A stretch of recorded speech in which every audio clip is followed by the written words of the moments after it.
Good morning, everyone. Thank you so much for being with us here today.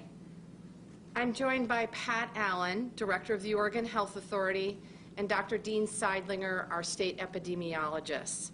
As we head into the Labor Day weekend, we want to share the latest COVID-19 modeling and public health data.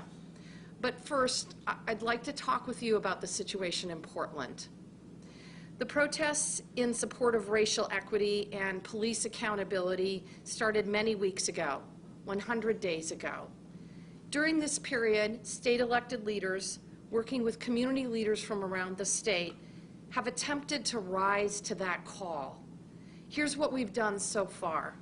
We passed 6 bills improving police accountability, limiting police use of chokeholds, limiting the use of tear gas by law enforcement for crowd control, and limiting the ability of an arbitrator to overturn police discipline. We passed the historic Oregon Cares Fund for Black Relief and Resiliency, dedicating $62 million to support Black individuals, nonprofits, and businesses who've been hit extremely hard during the pandemic.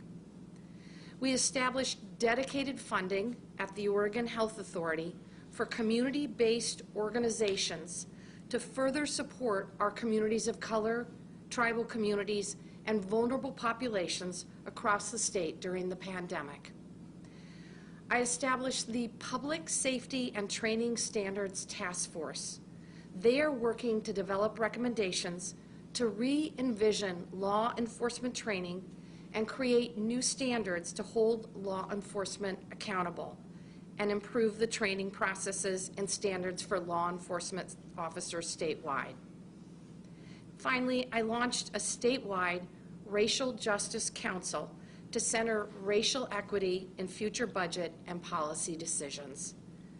The Racial Justice Council will lead the effort in this state to dismantle the structures of racism that have created disparities in all of our systems: education, healthcare, housing, and homelessness, economic opportunity, and yes, criminal justice systems.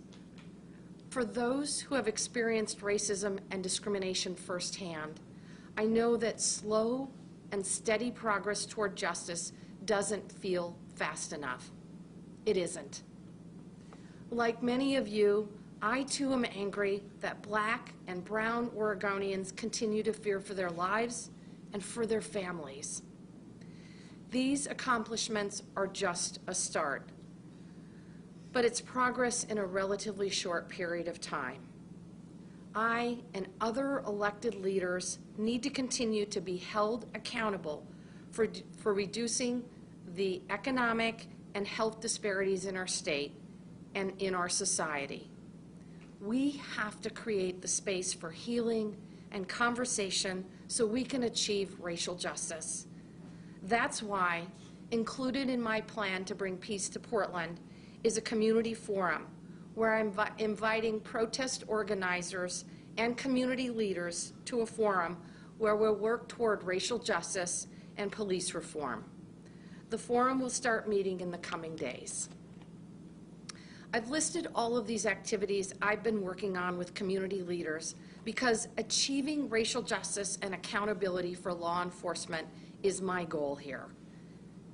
At the very same time, last weekend, I announced details of a unified law enforcement plan to protect free speech and bring violence and arson to an end in Portland.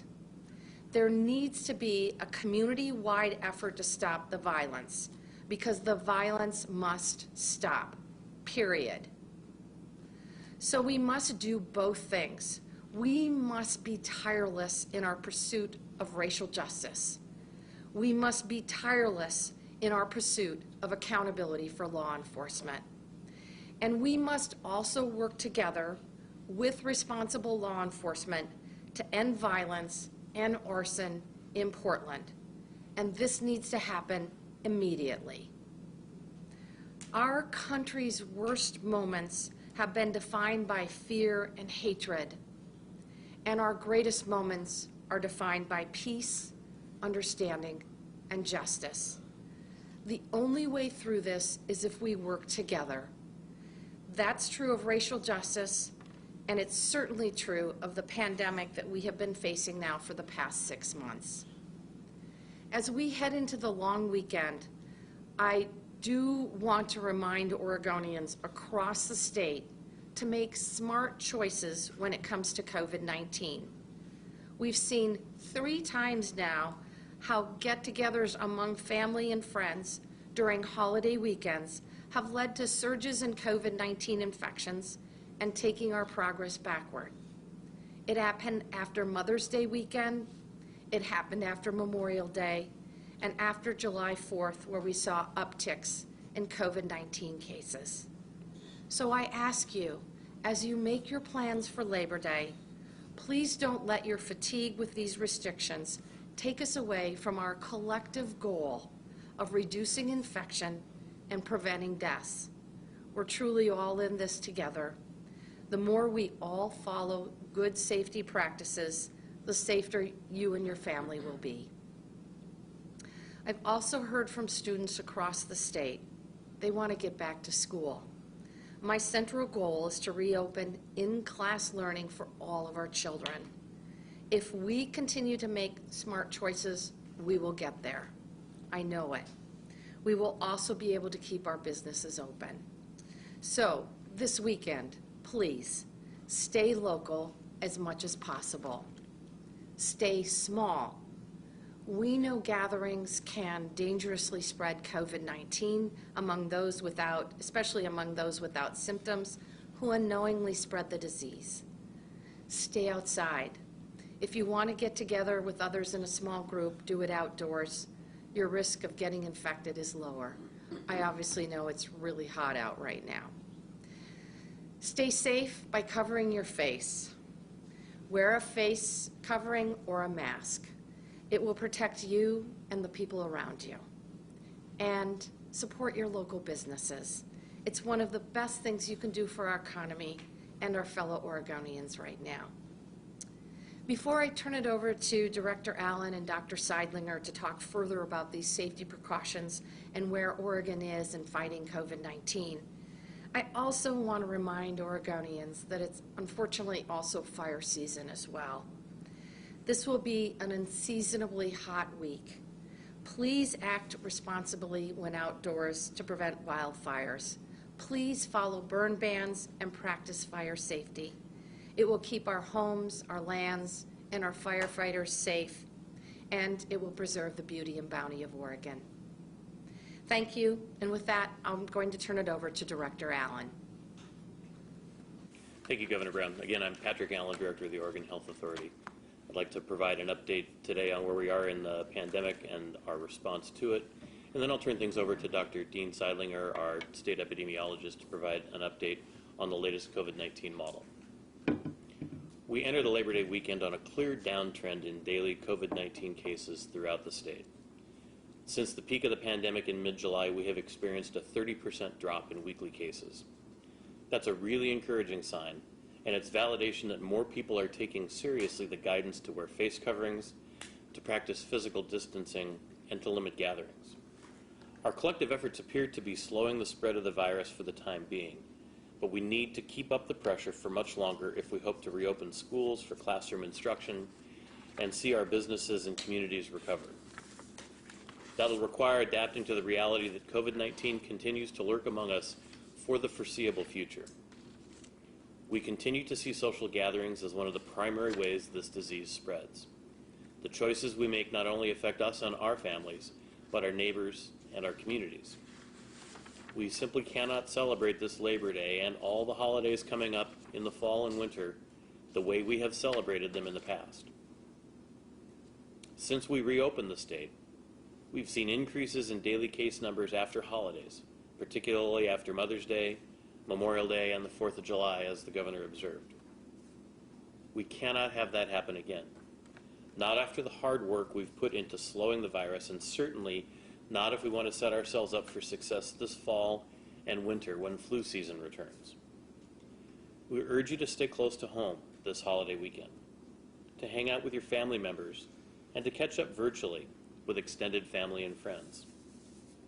Let's keep up the pressure. We're making a difference.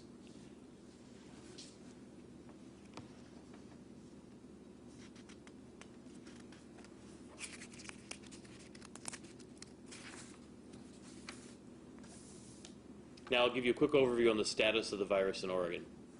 To date, we've recorded 27,601 confirmed and presumed cases of COVID-19, including 268 today. Sadly, we're reporting 5 additional deaths, bringing our statewide total to 475. We offer our condolences to the families who have lost a loved one to the disease. We are continuing to see a decline in daily cases of COVID-19. Last week marked the 4th consecutive week-over-week drop. For the week of Monday, August 24th through Sunday, August 30th, the Health Authority reported 1,558 new cases, down from 1,704 the previous week. That's a decline of 8.6% from the previous week.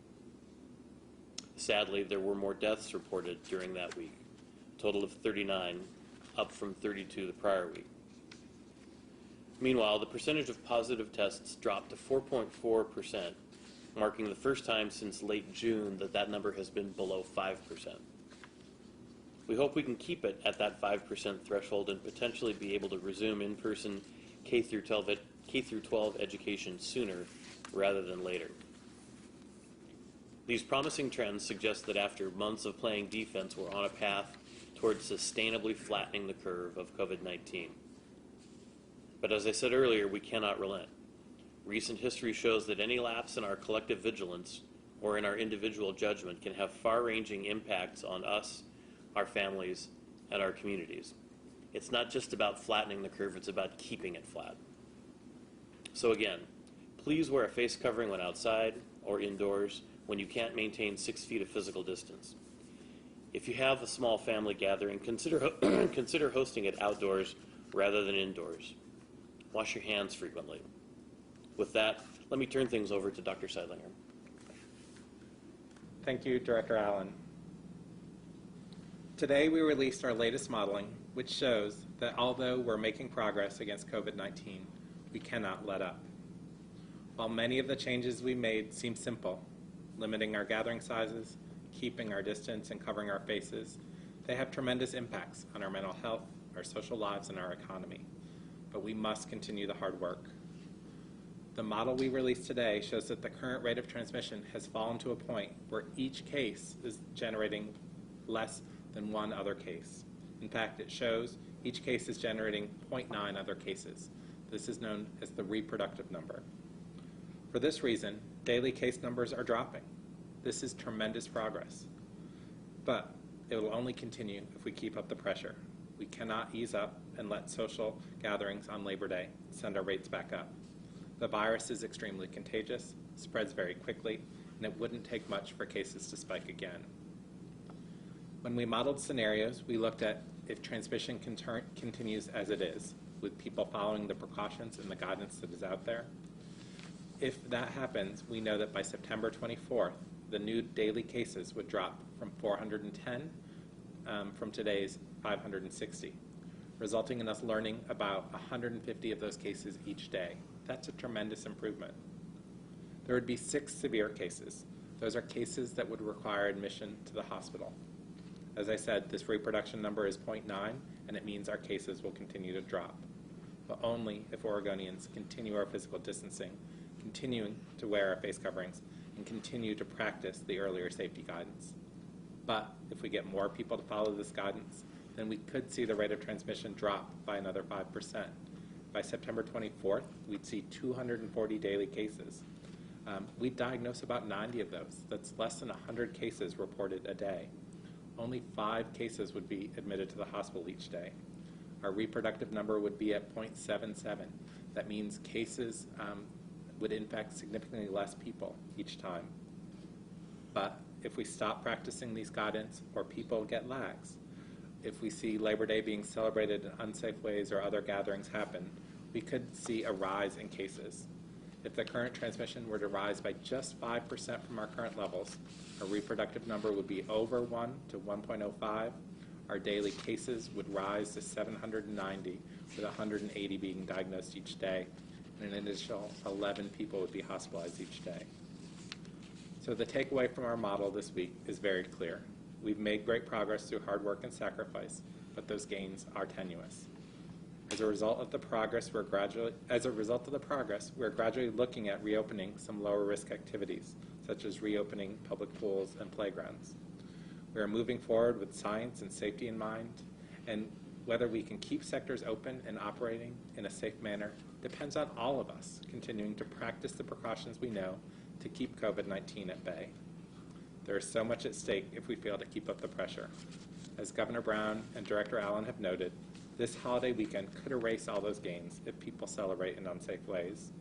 So again, we urge you to enjoy the holiday safely. Celebrate with your household, stay close to home, wear your mask or your face covering, and wash your hands frequently. Oregonians are ingenious, and by now we all know how to find new and creative ways to stay safe. It's on every one of us to maintain the progress we've made against COVID-19, and together I know we can do it. We can get through this holiday weekend and keep the pressure up on COVID-19 in Oregon. Thank you, Dr. Seidlinger. I think we're ready to take questions. Our first question today will be from Lindsay Nadrick with Coin 6 News. Go ahead, Lindsay. Hey, can you hear me? Yes. Yes. Okay, thank you. I have two questions, if I could. One for Dr. Seidlinger, maybe wondering if the drop in positive tests, does that have anything to do with doing less testing or funding being cut for testing? Is that the reason we're seeing a drop at all? And then I have a separate question for Governor Brown, if I could. I don't know if you want me to ask that now or after. I'll answer this question, and then you can ask your question for Governor Brown. Okay. Our testing continues to be a challenge. We can't do all the testing we'd like, but with the decrease in percent positive tests, I think that indicates that overall we have enough tests to test broadly in Oregon. We're seeing decrease in cases, we're seeing decreases in hospitalizations, and all those are signs that the disease is spreading less here in the community. Taking that data and using the research we know about the spread of the virus, the model shows us that that decrease should continue if we keep up the pressure we have. We are continually looking for additional tests, additional ways to get tests to the communities that need it most, knowing that certain segments of our community, our communities of color, our tribal neighbors here in Oregon are disproportionately impacted, and we want to do everything to get our tests to them, to get tests available to them when they need them, and we'll continue that pressure, but that percent positivity doesn't indicate that we're not picking up cases because we're not testing. We truly are making a difference here in Oregon, and cases are decreasing. Thank you. And Governor Brown, I was just wondering if you could comment on your unified law enforcement plan. We saw Clackamas, Washington, and Gresham all decline. A lot of people wondering why weren't they involved more in the planning process before your plan came out, and kind of what happened now that they have said we are not sending resources directly to help Portland Police. Well, thank you for the question, and I appreciate the context of the situation. Superintendent Hampton did reach out to local law enforcement communities, sheriffs, before we released the plan. But this is an all-hands-on-deck moment, and I think we would all agree that we need to work collectively to stop the violence in Portland. And I am incredibly grateful for the efforts of the Portland Police Bureau and the Oregon State Troopers, or Oregon State Police, and at the same time appreciate the way that other jurisdictions, including Washington and Clackamas County, continue to help out by providing coverage to fill in for OSP. Thanks, Lindsay. Thank you. Next up, we have Jerry Howard with Newswatch 12. Go ahead, Jerry. Sure, and this question is across the board for the panel. There's a couple of parts. One, do you expect any changes to trends and guidelines to the balance of the year? Will anything really change until 2021? And is there anything in particular in Southern Oregon that is a special issue or concern for the state? So, Jerry, I'll start out. Obviously, this is a 100-year pandemic. We are faced with unprecedented challenges in terms of this particular pandemic, and there's truly no guidebook or no playbook. My commitment to Oregonians is that I will prioritize their health and safety, and that we will continue to use science and data in our decision-making. I have to say, in terms of any changes moving forward, as I said, we're going to use the best science and data that we have, and that continues to evolve over time. I would just say, generally speaking, I am hoping that we can substantially increase our testing capacity as we move into the school year. I think it's critically important that we have expanded testing capacity to protect our students, our teachers, and our professional staff. We obviously want to get our kids into school as quickly as possible, into the classroom, I should say. Many of them are already starting, but we want to get our kids back into the classroom. And over time, it is my hope that in order to make that happen successfully, that we will substantially increase our testing capacity. Governor, may I add to that? Sure, Director Allen. I guess I would say I would be shocked if nothing changed about our guidance or restrictions or anything else between now and the end of the year, one way or the other. That's just not been the nature of this pandemic. As the governor observes, we learn more every single day, and we try to be responsive to what we learn and try to accurately reflect the risks that we know. So I would fully expect there to be significant change potentially as we go forward. You also asked about Southern Oregon specifically, and I would say absolutely we're concerned about Southern Oregon. That's why the governor put Jackson County on the watch list, and while we've been working together with local public health in Jackson County to identify, as we have with other counties on the watch list, ways that we can provide additional resource, focus, technical assistance, and those kinds of things to help deal with the recent increases in cases in Jackson County specifically. Thanks, Jeremy. Next up, we have Kelly with K2. Go ahead, Kelly. Oh, thank you so much. Can you guys hear me? Yes. Yes. Perfect. Governor, this question is for you. In a number of cases, we've seen governors call for the National Guard to provide more resources to help police and quell the violence that stem from the protests, like we're seeing up here in Portland. Regardless of training, why are you not calling in the National Guard, even when the mayor says he's asked for your help in that regard? So just to be very, very clear, the mayor asked for assistance from the National Guard several weeks, perhaps months ago, and there were multiple reasons at the time why I rejected that request. In addition, we know that other states, I talked to Governor Walz in Minnesota, used the National Guard for a very limited period of time. I think it was over a 48-hour period of time. In terms of Oregon, I'm relying on our trained law enforcement, the superintendent of the state police, Travis Hampton, the Portland police chief, Chuck Lavelle. Travis, Superintendent Hampton would say that A, we don't need the National Guard at this time, and B, that they are not trained for this work. What we need on the ground is trained law enforcement, and that's why I created the Uniform Law Enforcement Plan, to bring both local and state officials together behind a plan to keep people safe and to protect free speech rights.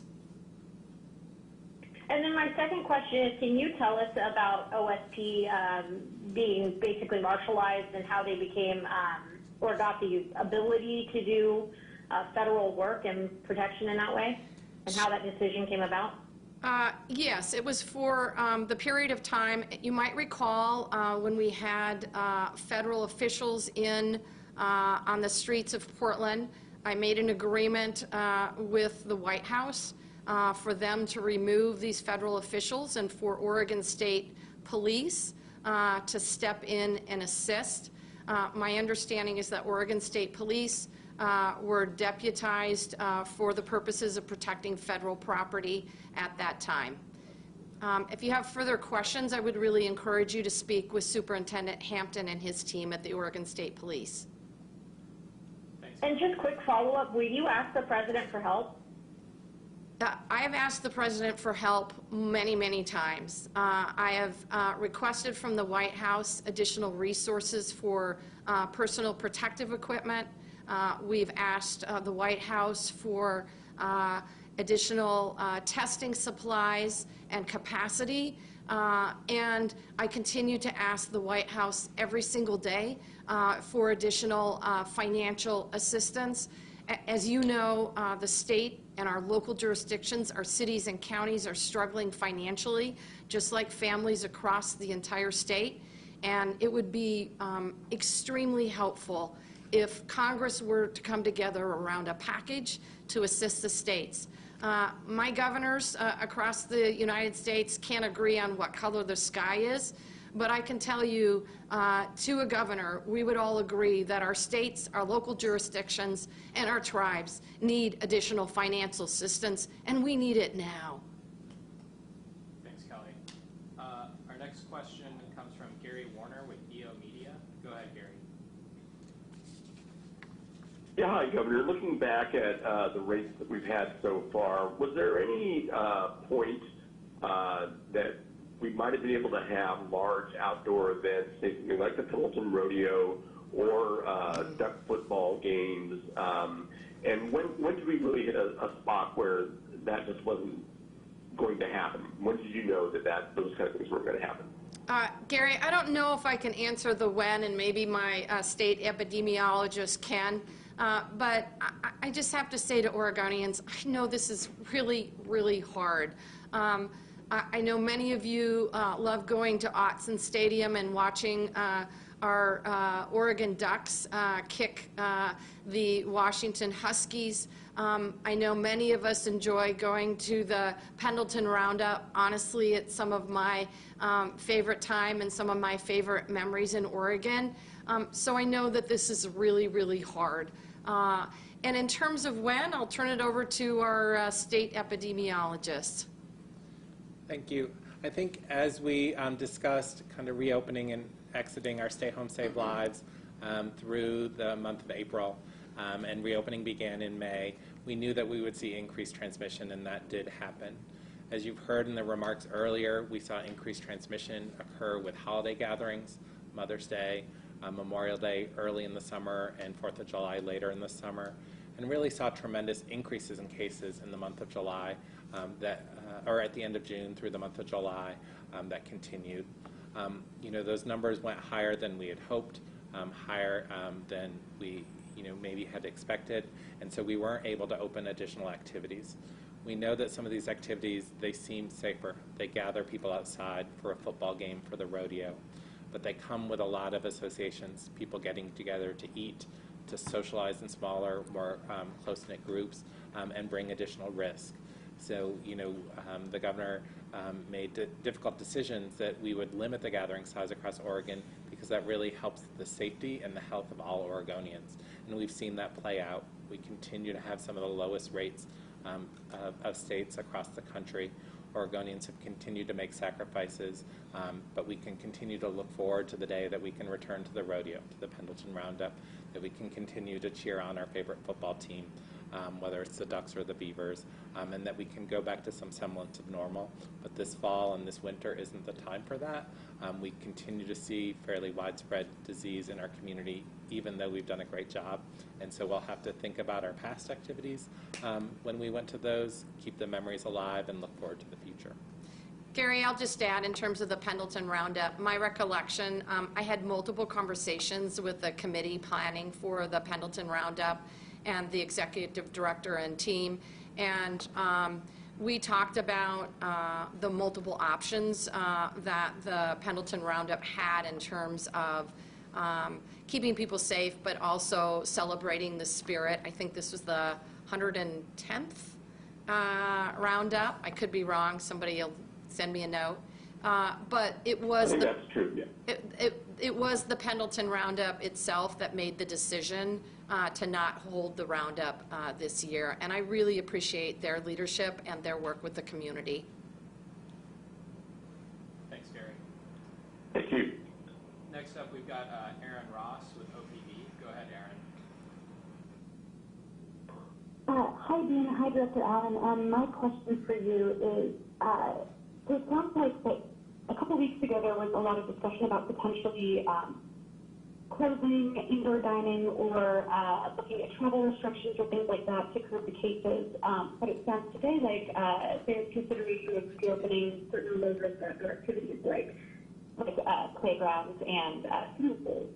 So I was curious if that's still on the table, if that's still something that's being considered, additional restrictions to help get kids well enough to have schools open, or if it seems like currently, at the current time, schools will be able to open without additional restrictions. Yeah, thanks. I'll go ahead and take that. And I had a little bit of a hard time hearing all that for sure, but let me take a crack. I think the fundamental question is, and the governor has said repeatedly, everything is always on the table if it becomes evident that a particular tool is the right tool to use to be able to control the spread of coronavirus. You're right about the fact that for the last number of weeks there's been discussion about whether a travel restriction would be the right step to take. I think what we've been able to demonstrate over the last month or so is that because of the actions of Oregonians limiting their gatherings, wearing masks, and doing the other things that they need to do, that we've driven down the number of cases, and so that kind of a tool doesn't appear to be necessary at this time. That could change, and we could end up making different recommendations going forward, but that's where we sit today. I think as cases go down, what we're increasingly able to do is calibrate the guidance that we have to identify things that either we've always known are relatively low risk, or we have since learned are low risk, and make those easier to pursue. Playgrounds is a great example. We know a lot more about outdoor spread. We know a lot more about how risky surfaces are, those kinds of things. And as cases go down, it becomes easier to be able to make those decisions to allow those kinds of activities to occur. So there are no plans to limit additional indoor activities at this time? No, that's correct. Thanks, Aaron. Thank you. Next up, we have Francine Kiefer with the Christian Science Monitor. Go ahead, Francine. Hi, Governor. Can you hear me? Yes, I can hear you. Great, thanks. I'm interested in what your thoughts are about how to deal with the perpetrators of violence on the left and the right in relation to the protests. Do you think that they are a matter just strictly for law enforcement, prosecution, arrest, and so on, or should they somehow be brought into the dialogue of community groups that you are looking to now to try and help get past the violence? I think that's a really good question. I think it is a collective effort, and the reason why I wanted to make sure that we had a unified law enforcement plan is I wanted to make sure that all of our law enforcement partners at the state and local level were working together and making sure that folks who are committing arson, property destruction, and person-to-person crimes are held accountable. I think that's really, really important. The second piece, though, which I also think is incredibly important, is convening a table and having a conversation, a dialogue about what changes need to be made in terms of law enforcement and ending racism in our criminal justice system in particular need to happen. And this would be focused, obviously, on the city of Portland. But the third piece, and I think it's also really, really important, is having a collective cry that we end, that we all work together to end the violence in this city. And as you saw, we had a number of folks and a number of organizations sign on to that.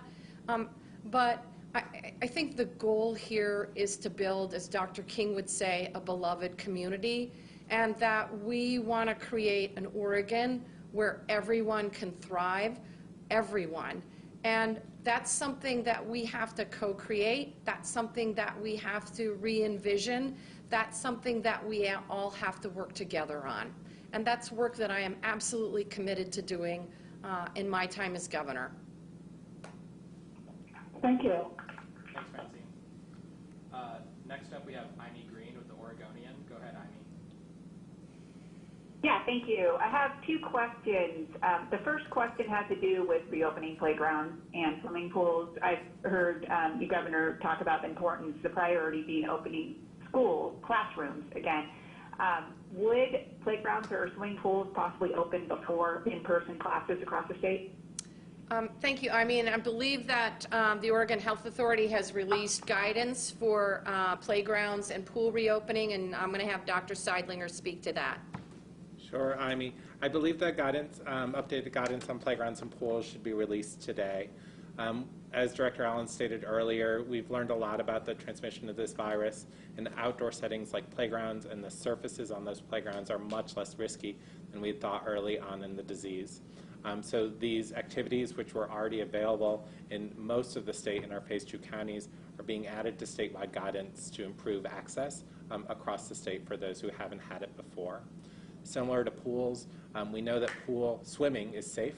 It's what happens around the pool, the locker room, gathering at the end of the lanes for sports teams, and we've updated our guidance to provide safety there for the people participating. We also have to remember that across many parts of Oregon, in small, remote, and rural communities, students have already returned safely to school. And we have students, from some of our youngest students to even students across the grades, that have returned safely. And we don't anticipate that having people participate in swimming, be able to bring their kids to the playground, is going to slow our progress to getting even more Oregon students and their teachers safely back to school.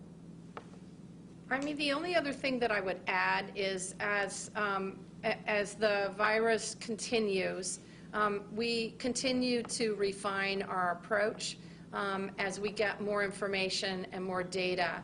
And I think what is really clear, and I think what we would collectively ask of Oregonians today, again, is that we know that informal social gatherings are super spreader events, that having a backyard barbecue to celebrate your aunt's 90th birthday can be very, very challenging and increase the risks of spreading the virus.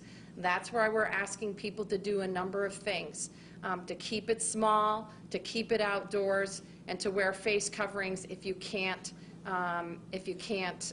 socially distance. Thanks, Amy. We have Okay. oh, sorry. More I just asked my second question. Go ahead. Yeah, thank you. I have been asked this again and again by readers, by members of the public. One of the greatest and ongoing disappointments they're telling me is that they feel there's a lack of public information released about who COVID-19 is affecting and how it's being spread. They say, why can't we know more about who is becoming infected and how they're becoming infected without violating privacy laws by identifying individuals, but providing more detailed aggregate information? Why doesn't the state tell us specifically what underlying conditions are killing people? Is it heart disease, obesity, diabetes? Why aren't we learning about the circumstances where people are becoming infected? When you know, can you specifically tell us, identify the business, identify the workplace, say that it was a social gathering? Sharing this information would be of great interest to people because it would help them assess what kind of risks the disease poses in their lives and base their life decisions off of that. Governor, would you be more willing to allow for the release of this information? Thank you. I'm going to turn that over to Director Allen.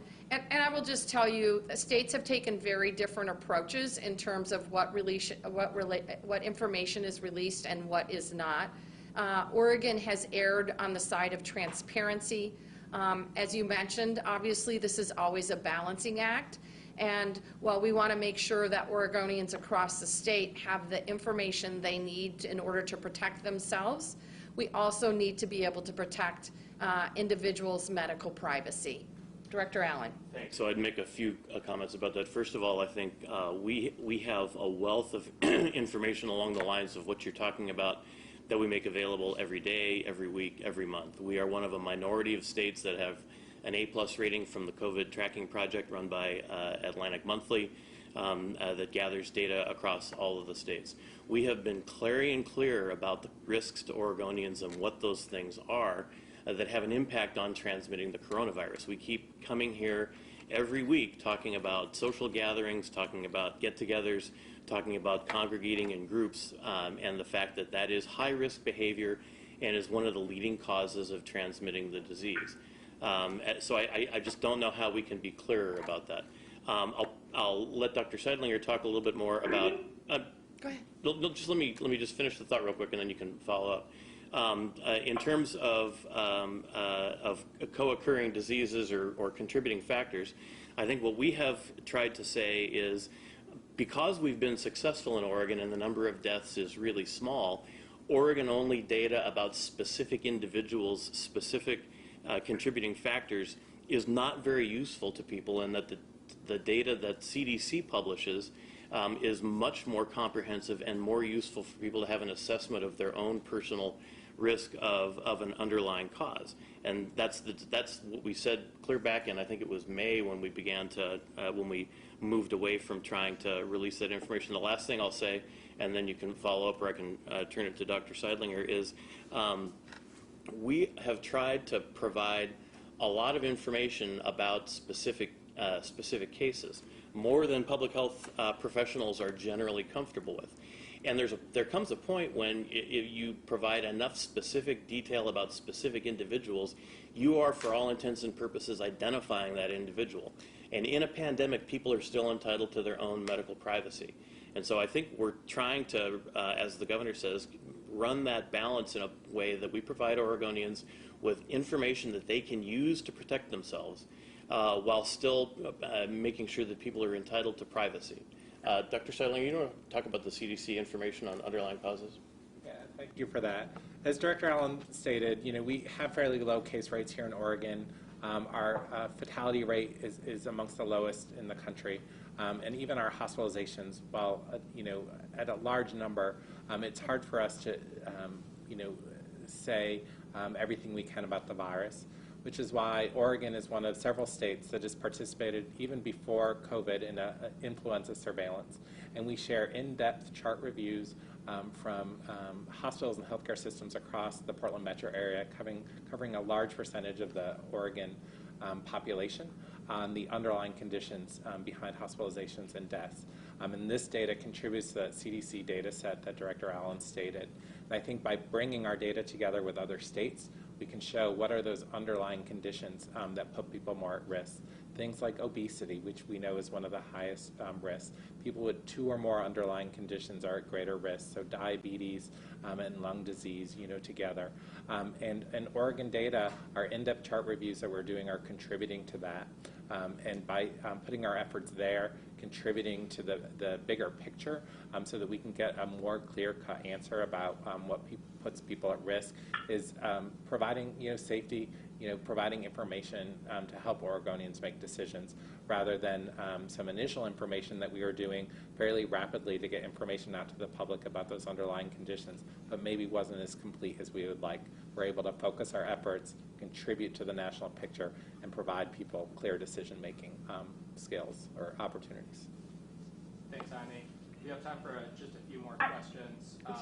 So the next question we have is a written question from Andrew Selsky with AP.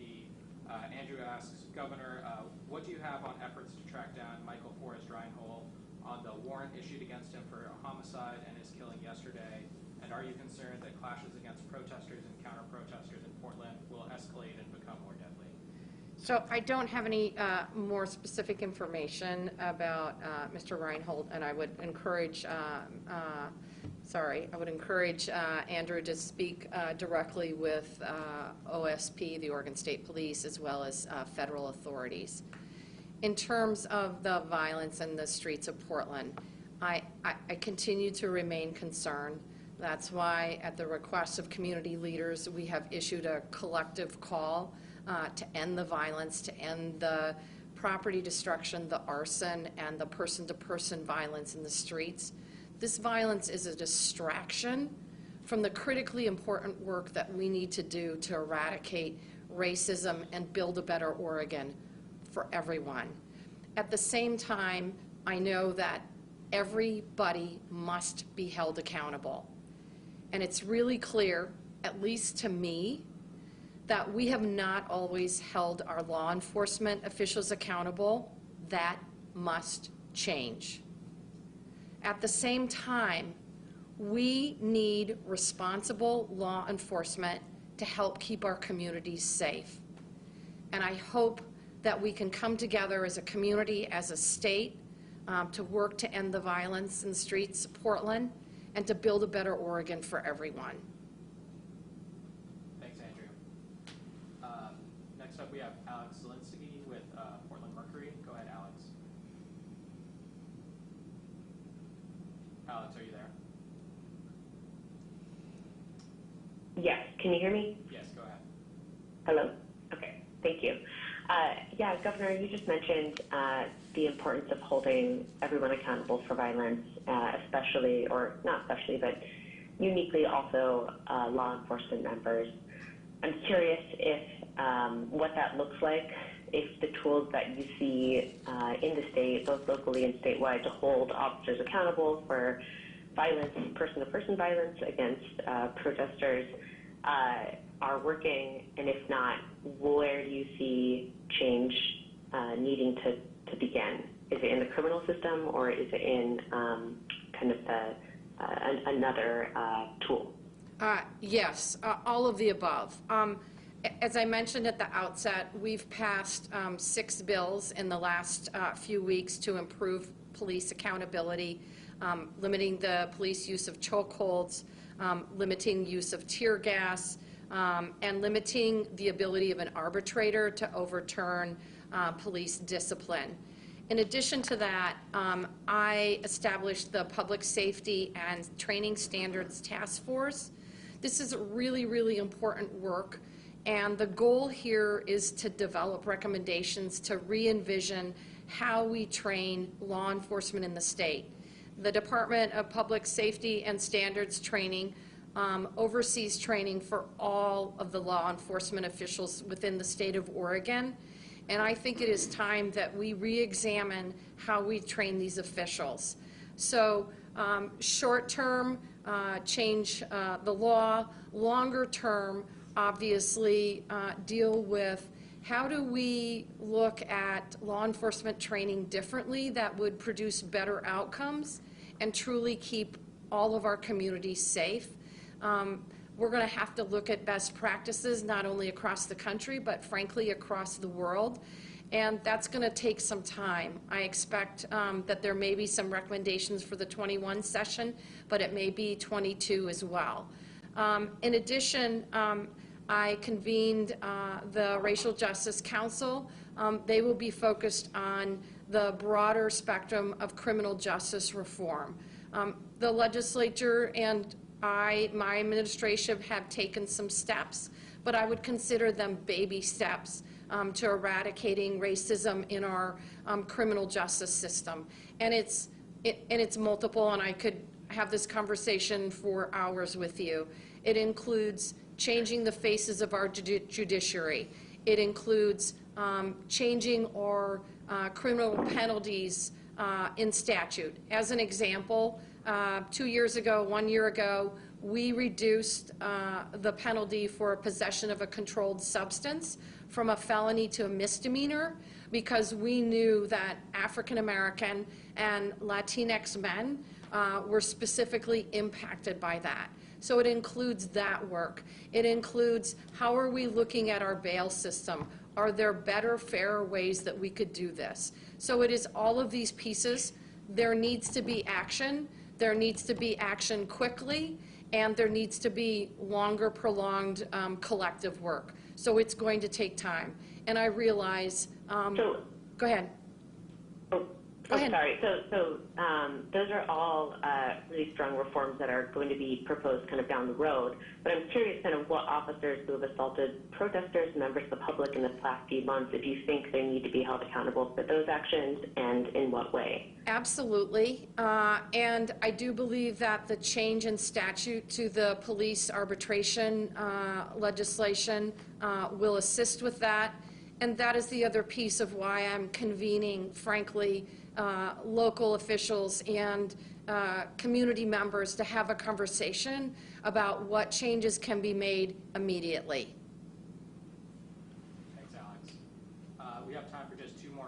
questions. So we're going to go next. It just says Jim here with Portland Tribune. Are you there? I am. Go ahead. My basic question was already asked, but the follow-up was, I'd like you to clarify the contacts that the Oregon State Police had with the sheriffs in the surrounding counties.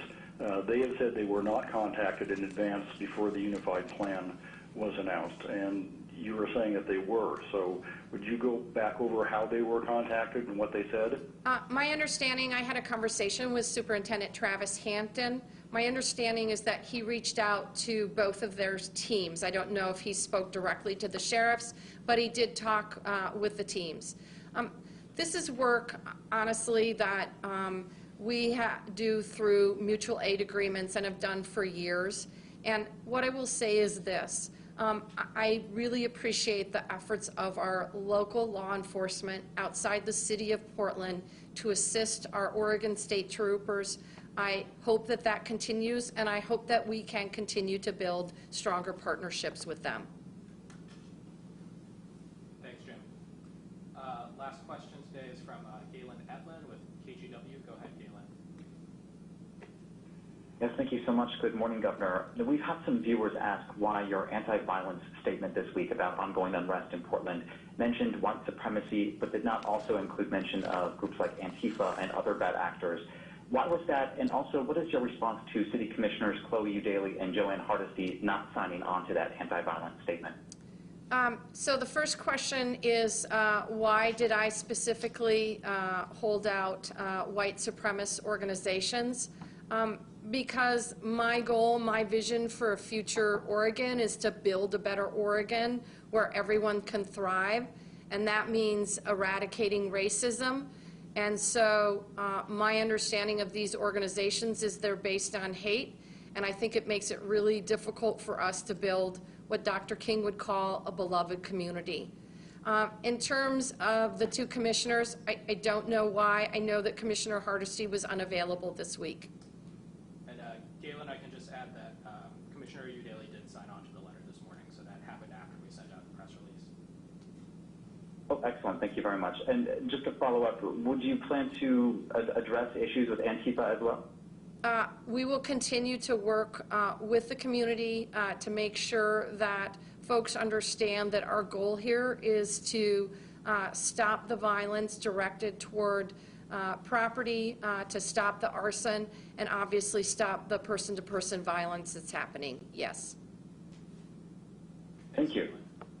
That's all the time we have for questions today. Thanks, everyone.